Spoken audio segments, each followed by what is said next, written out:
In 1929, a dusty piece of animal skin was found in a forgotten corner of an old palace in Istanbul, Turkey. The parchment had been hidden for over 400 years. When scholars unrolled it, they discovered something that made no sense. The document was a map drawn in 1513 by an Ottoman admiral. It showed the coastline of South America with surprising accuracy. But that was not the strange part. At the bottom of the map, there appeared to be another landmass.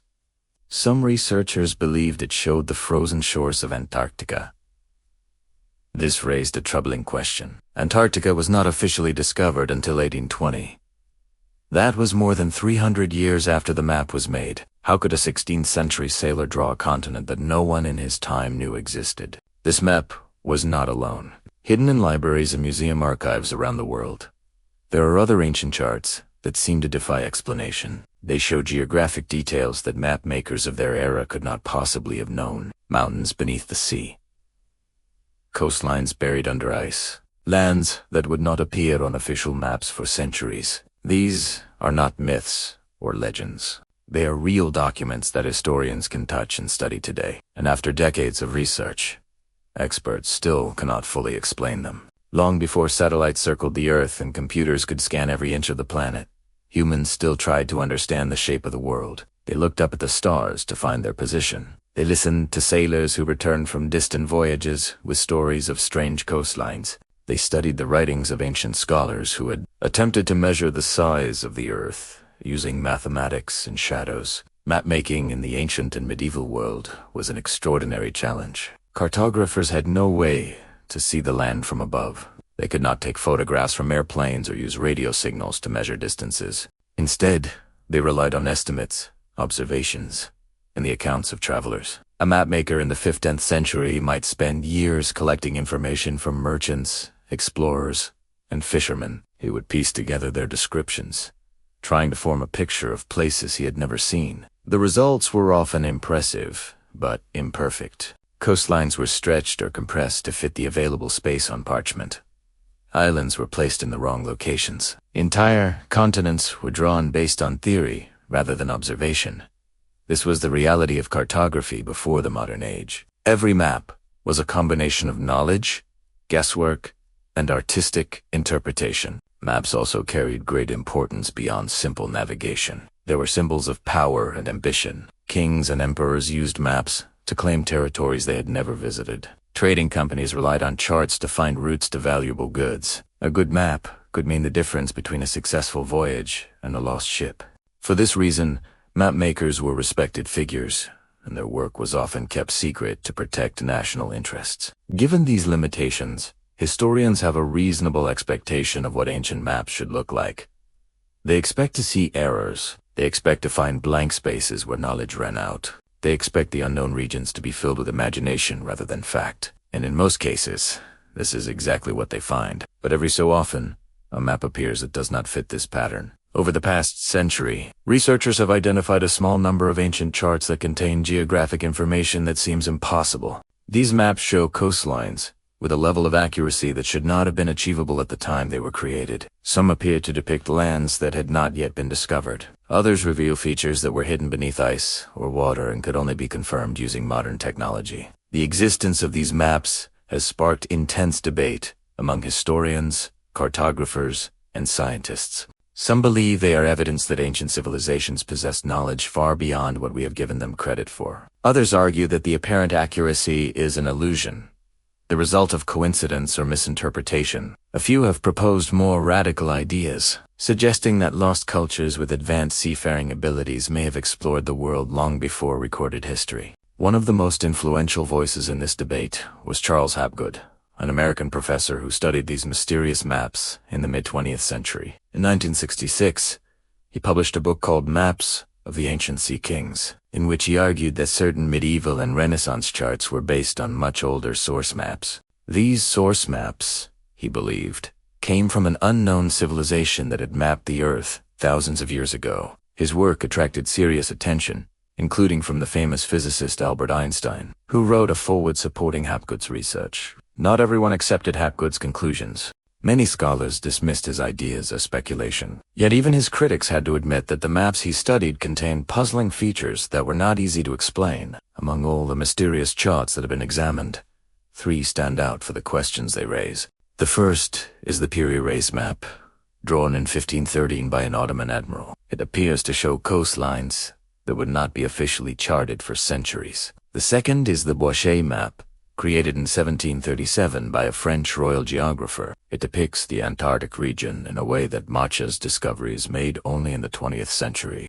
The third is the Zeno map, published in 1558 by a Venetian nobleman. It charts the North Atlantic with details that have puzzled researchers for generations. Each of these maps has its own history, its own mysteries, and its own unanswered questions. Together, they form a puzzle that historians have struggled to solve. To understand why they are so remarkable, we must examine each one carefully, beginning with the oldest and perhaps most famous of the 3.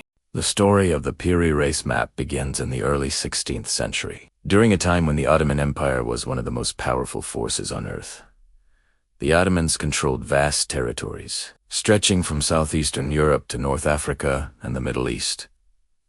Their navy dominated the Mediterranean Sea and the Red Sea. In this golden age of Ottoman seafaring, one man rose to become both a celebrated admiral and a skilled mapmaker. His name was Ahmed Muhyiddin Piri, though history remembers him simply as Piri Reis. The word Reis means captain or admiral in Turkish. Born around 1465, Piri Reis spent much of his life at sea. He participated in numerous naval campaigns and gained a reputation as an expert navigator. But he was also a scholar who devoted years to studying geography and collecting charts from around the known world. In 1513, Piri Reis completed a world map that would become his most famous work. He drew it on gazelle skin parchment and presented it as a gift to the Ottoman Sultan, Selim I. The map was detailed and carefully crafted, showing the Atlantic Ocean, the western coasts of Europe and Africa, and the eastern coasts of the Americas. At the time, European exploration of the New World was still in its early stages. Christopher Columbus had made his first voyage only 21 years earlier. After serving the Ottoman court, the map eventually disappeared from public view. It was stored in the imperial archives and forgotten for centuries. The Piri Reis map might have been lost forever if not for a chance of discovery in 1929. That year, workers were converting the Topkapi Palace in Istanbul into a museum. As they sorted through old documents and artifacts, a German theologian named Gustav Adolf Diesemann came across a rolled piece of parchment. When he examined it, he realized it was an ancient map of remarkable quality. Only a fragment of the original survived, showing the Atlantic coasts. But what it depicted was enough to astonish scholars. The map showed the eastern coastline of South America with notable accuracy. Mountains, rivers, and bays were marked in positions that matched modern charts. This was impressive enough, considering how limited European knowledge of South America was in 1513. But the truly puzzling feature lay at the bottom of the map. Below the southern tip of South America, there appeared to be another landmass. Some researchers who studied the map believed this section depicted the northern coast of Antarctica. The shapes and contours seemed to match the coastline of a region called Queen Maud Land. If this interpretation was correct, it raised a profound mystery. Antarctica was not officially discovered until 1820, when Russian and British expeditions first sighted the frozen continent. How could Piri Reis have drawn it more than 300 years earlier? Piri Reis himself provided some clues and notes written on the map. He explained that he had compiled his chart using approximately 20 different source maps. Some of these sources were contemporary Portuguese and Spanish charts, but others, he claimed, were much older. He wrote that he had used maps dating back to the time of Alexander the Great, who lived in the 4th century BC. He also mentioned that one of his sources was a map made by Christopher Columbus himself, a chart that has since been lost to history. The map attracted serious scientific attention in 1960.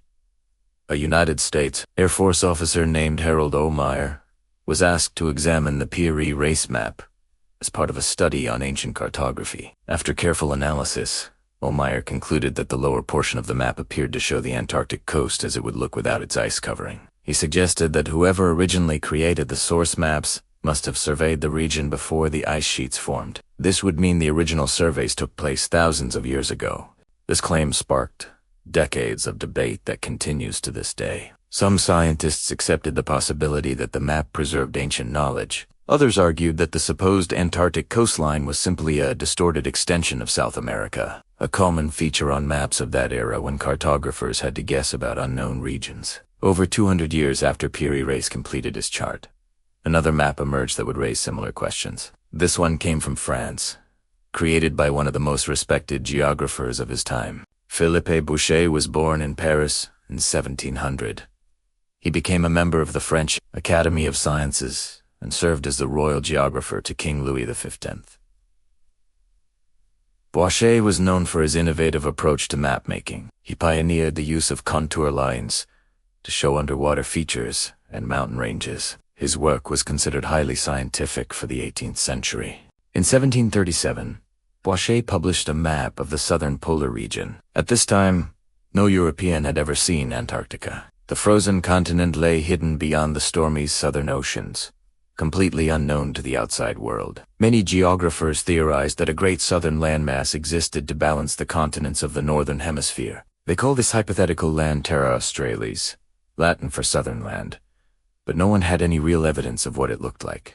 Despite this lack of knowledge, Boucher drew Antarctica with specific and unusual detail. His map showed the polar region not as a single landmass, but as two separate territories divided by a waterway. The western portion and the eastern portion appeared to be distinct bodies of land with a sea channel running between them. This detail would have seemed like pure speculation in the 18th century. Boucher explained that he based his depiction on theoretical principles and logical reasoning. He believed the southern continent must exist and used scientific methods to imagine its form. Most scholars of his era paid little attention to the specific shapes he drew. Then, in the 20th century, something remarkable happened. Modern scientists began to study what lay beneath Antarctica's massive ice sheets, using seismic surveys, radar, and satellite imaging. Researchers discovered that the frozen continent was not a single solid landmass. Beneath miles of ice, Antarctica was actually composed of two distinct geological regions. If all the ice were to melt, a strait of water would separate East Antarctica from West Antarctica. The continent would become two separate islands. When historians compared the Boucher map to these modern findings, they were struck by the similarity. The French geographer had somehow depicted the subglacial geography of Antarctica with surprising accuracy. Nearly 2 centuries before anyone knew it existed, the waterway he showed between the two landmasses corresponded to the actual division hidden beneath the ice. How did Boucher know this? He claimed his map was based on theory and educated guessing, but some researchers found this explanation difficult to accept. The chances of randomly guessing such a specific geographic feature seemed extraordinarily small. A few scholars suggested that Boucher, like Piri Reis before him, may have had access to ancient source maps that are now lost. These source maps might have been created at a time when Antarctica was free of ice, thousands of years in the distant past. Others dismissed this idea entirely. They argued that Boucher simply made a lucky guess based on his theoretical models. The resemblance to real geography, they said, was nothing more than coincidence. The third map in our story takes us further north, to the cold waters of the Atlantic Ocean and the frozen shores of Greenland. In 1558, a Venetian nobleman named Niccolo Zeno the Younger published a book containing letters and a map that he claimed belonged to his ancestors. According to his account, 2 members of the Zeno family, Nicole and Antonio, had undertaken a remarkable voyage in the 3090s. They had sailed through the North Atlantic, visiting islands and coastlines that few Europeans of their time had ever seen. The map Niccolo the Younger published was supposedly based on charts his ancestors had created during these travels. The Zeno map showed the North Atlantic region, including Iceland, the Faroe Islands, and Greenland. It also depicted a network of other islands, some of which could not be identified with any known lands. For centuries, the map was used by explorers and cartographers. The English navigator, Martin Frobisher, relied on it during his 1576 expedition to search for the Northwest Passage. At first glance, the Zeno map appeared to be a useful but imperfect chart. Like many maps of its era, it contained errors and inconsistencies. Some of the islands it depicted seemed to be entirely fictional. Historians in later centuries came to believe that Niccolò Zeno the Younger had invented or exaggerated parts of his ancestors' story to bring glory to his family name. However, certain portions of the map proved to be strangely accurate. The eastern coastline of Greenland was drawn with a level of detail that surprised researchers. Features that later explorers struggled to chart correctly were shown with precision on the Zeno map. Even more puzzling, some elements of the map appeared to correspond to underwater topography, features that could only be detected using modern sonar technology.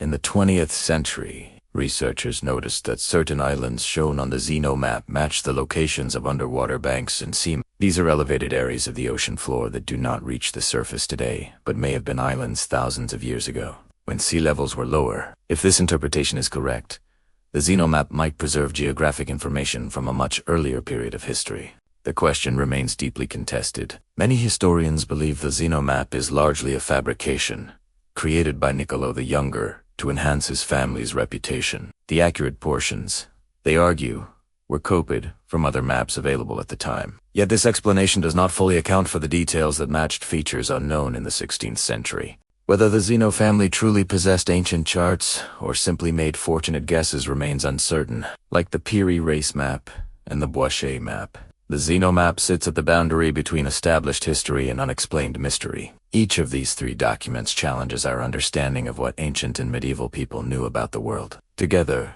they raise questions that have no easy answers. For decades, scholars have debated how these three maps came to contain such puzzling information. The discussions have produced several competing explanations, each with its own supporters and critics. No single theory has won universal acceptance, and the mystery remains open to interpretation. One of the most famous explanations was proposed by Charles Hap, an American professor of history who taught at Keene State College in New Hampshire. In the 1960s, Hapgood devoted years to studying the Piri race map and other ancient charts. His research led him to a bold conclusion. He believed these maps were not original creations, but copies of much older source documents. These source documents, he argued, came from an advanced maritime civilization that existed long before recorded history. Hapgood called this idea the lost civilization hypothesis. He suggested that thousands of years ago, perhaps during the last ice age, a sophisticated culture developed the ability to navigate the oceans and chart coastlines around the world.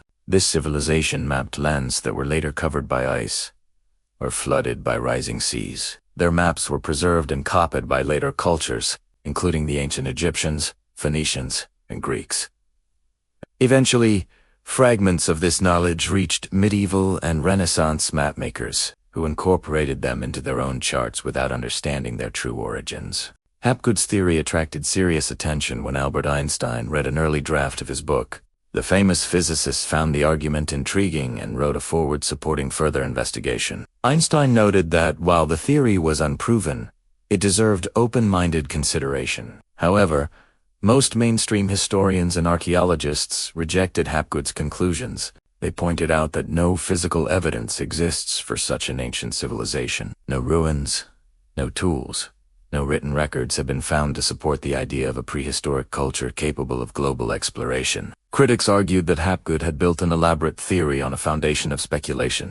A very different explanation comes from skeptical scholars who believe the maps have been misunderstood. According to this view, the apparent accuracy of the Piri race map, the Boischet map, and the Zeno map is largely an illusion created by wishful thinking and confirmation bias. Confirmation bias is the human tendency to notice evidence that supports what we already believe, while ignoring evidence that contradicts it. When researchers approach these maps expecting to find mysteries, they focus on the portions that seem accurate and overlook the many errors and distortions that also appear. For example, critics of the Piri race map interpretation point out that the supposed Antarctic coastline could simply be a distorted representation of South America. Mapmakers of the 16th century often stretched or compressed coastlines to fit their available parchment. They also filled unknown regions with imaginary features based on theory or rumor. What some see as Antarctica might be nothing more than artistic guesswork about what lay beyond the known world. Similarly,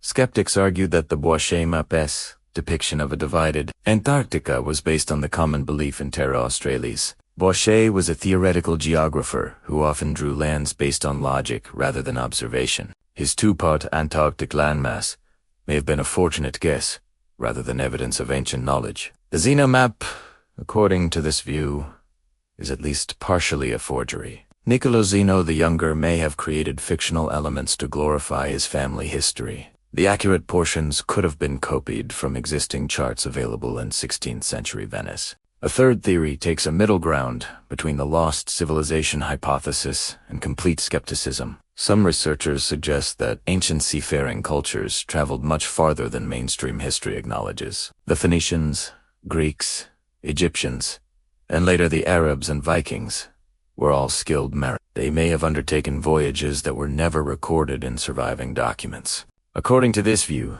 the source maps used by Piri Reis and others were created by these known ancient cultures rather than by a mysterious lost civilization. Phoenician sailors, for example, circumnavigated Africa around 600 BC, according to the Greek historian Herodotus. If they accomplished this feat, they may have ventured even farther on expeditions that left no written trace. The great libraries of the ancient world, particularly the Library of Alexandria in Egypt, once held vast collections of geographic knowledge. When these libraries were destroyed, countless documents were lost forever. It is possible that accurate maps of distant coastlines existed in these collections and were copied by later scholars before the originals disappeared.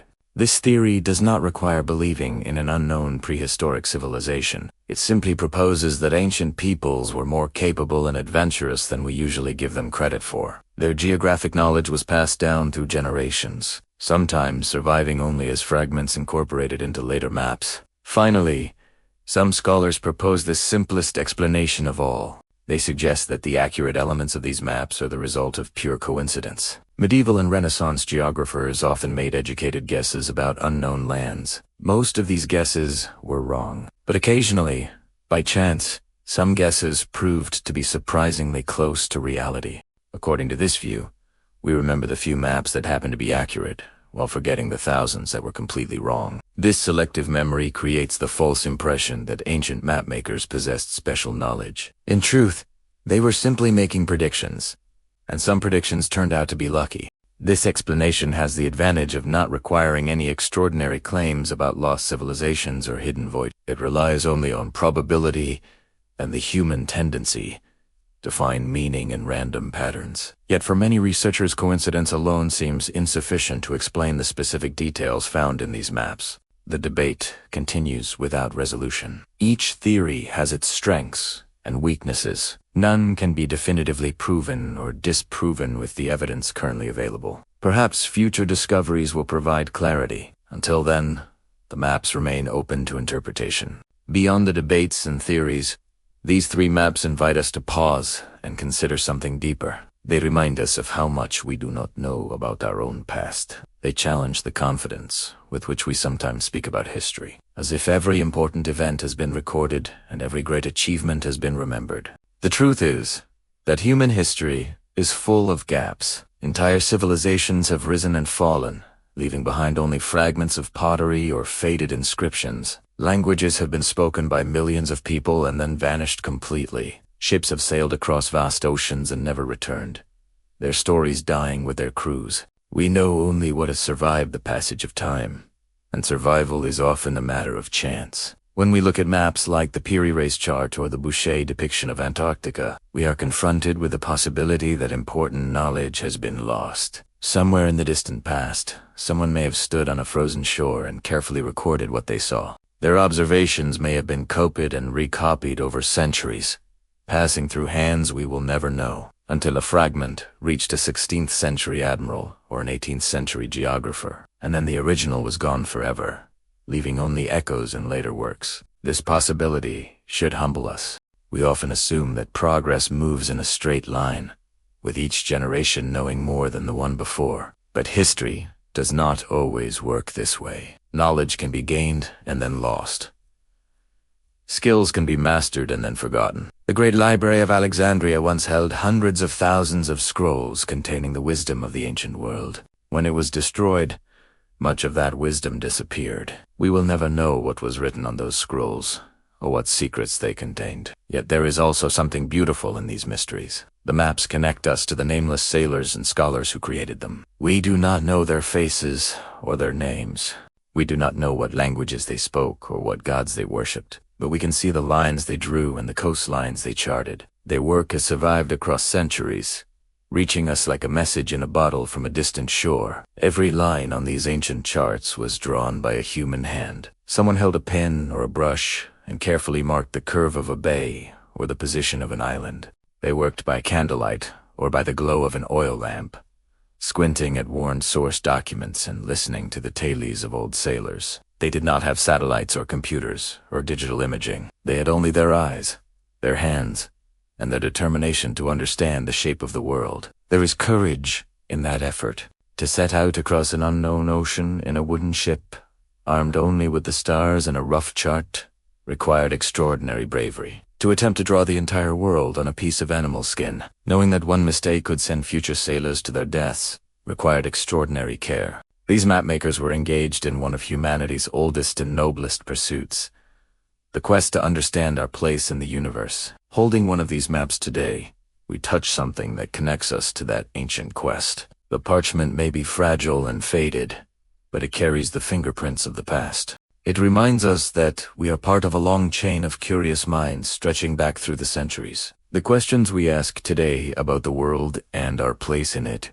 are the same questions that our ancestors asked. The desire to explore, to discover, to map the unknown is woven into the fabric of what it means to be human. These maps are more than historical curiosities. They are testaments to human curiosity and perseverance. They remind us that long before our modern age of technology, people looked at the horizon and wondered what lay beyond, and they did more than wonder. They built ships and sailed into the unknown, returning with stories and charts that have inspired generations. In this way, the mystery of these maps is not just about geography or history.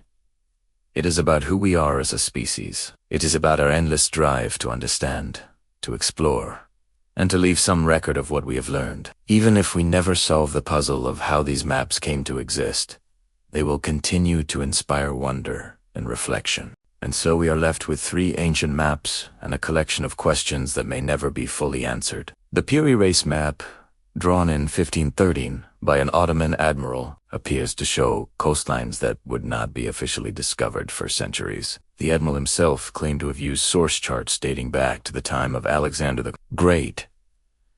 Whether those sources truly existed and what they contained remains unknown.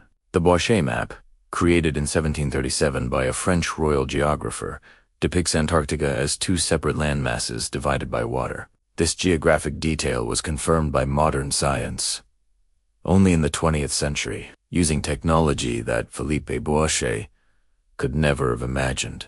How he arrived at such an accurate depiction through theory alone is a question that continues to puzzle researchers. The Zeno map, published in 1558 by a Venetian nobleman, charts the North Atlantic with details that have both impressed and confused historians. Parts of it appear to be fabricated, yet other portions display an accuracy that defies easy explanation. Together, these maps occupy a strange place in our understanding of history. They are real documents, preserved in museums and archives where scholars can study them. Yet they contain features that do not fit neatly into the accepted timeline of geographic discovery. They suggest the possibility that ancient peoples knew more about the world than we have acknowledged, or that knowledge once existed and was later lost. Perhaps some mysteries are meant to remain unsolved. Not every question has a clear answer waiting to be found. Some truths may have been lost forever when ancient libraries burned or when ships sank beneath cold waves. We may never know for certain how these maps came to exist or what sources their creators possessed. But perhaps the value of these mysteries lies not in solving them. Perhaps it lies in what they teach us about humility. They remind us that history is not a complete book, but a collection of surviving fragments.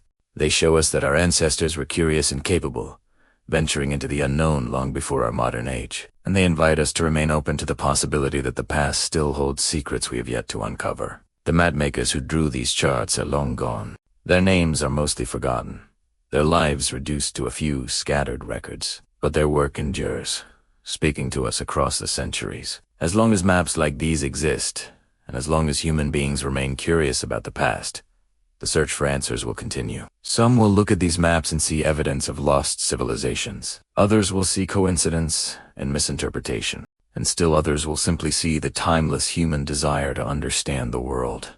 A desire that burns as brightly today as it did 500 years ago. The lines on these old charts are faded now. The parchment is fragile with age, but the questions they raise are as fresh as ever. And in the end, perhaps that is the greatest gift these maps have given us. Not answers, but wonder. Not certainty, but an invitation to keep searching. Thank you for joining this journey through some of history's most puzzling cartographic mysteries. The Piri Reis map, the Boischet map, and the Zeno map continue to fascinate researchers and curious minds around the world. Each one offers a glimpse into the unknown corners of our past. Now, we would like to hear from you. Which of these three maps do you find most mysterious? Do you believe ancient civilizations possessed knowledge that has since been lost? Or do you think these maps can be explained by coincidence and misinterpretation? Share your thoughts in the comments below. If you enjoyed this exploration of forgotten history, consider subscribing to join us for more stories of mystery and discovery. The past is full of secrets waiting to be uncovered, and the search continues with every curious mind that asks a new question.